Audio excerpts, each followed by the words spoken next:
To our men and women in uniform, we expect the best from you in protecting others. All in tayo sa support para po sa pinag-uutos po ng ating pong Buting Chief PNP Police General Nicolas D. Torre III, na kung saan na po yung 100% police visibility na hanay po ng pong PNP Highway Patrol Group. Inutos po yan ng ating pong director, other than Police Brigadier General LSRP Mata, na yung ating pong kabuuan na 1,800 plus na HPG personnel ay talaga po makikita po sa ating pong mga kalsadahan para magpatrolya at tumulong po sa ating pong mga kabayan. At higit pa rin, ito po yung nakakasakop at nakapalo pa rin sa mandato po ng PNP HPG.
Maximize, sir, yung pagpapatrol, sir. How about the operation, sir? Kamusta, sir? Yeah, ongoing yung ating mga operations pa rin, utos pa rin po ng ating pong Chief PNP po dyan ay yung talagang pag-arrest sa kriminal, halatigit yung mga may standing warrant. Again, ongoing tayo dyan at yung mga target na rin po ang PNP HPD na talaga din pong naka-align sa trust and program po ng ating pong Chief PNP. And muli, sa tulong nga rin ng 733 na handheld radios, ay pinamahagi na po ito sa ating mga field officers para magkaroon ng isang command monitoring system na kung saan nga po madali makakapagbato ng impormasyon sa baba, Mindanao, Visayas hanggang Luzon. Una, kailangan ay desidido at yung talagang presence at full support ng ating pong hanay ay talagang naka-align sa pinag-utos po ng ating Chief PNP.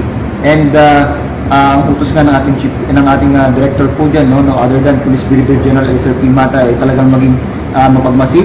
Yung presensya ay talaga dapat makikita ng ating mga kabayan, lalo tigit yung talagang pagkasapuso ng ating pong duty and service para na rin po sa ating pong mga kabayan. Talagang hindi po dapat mawala.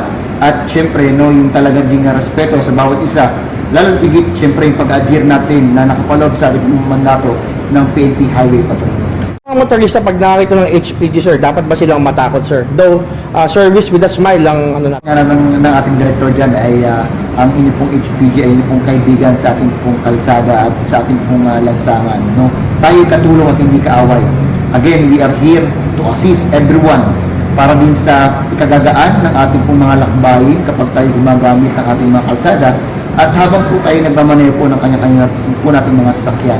And again, the HPG is here din para din na makapagbigay ng mas magandang assistance sa abot makakaya ng inyong pong PNP Highway Patrol.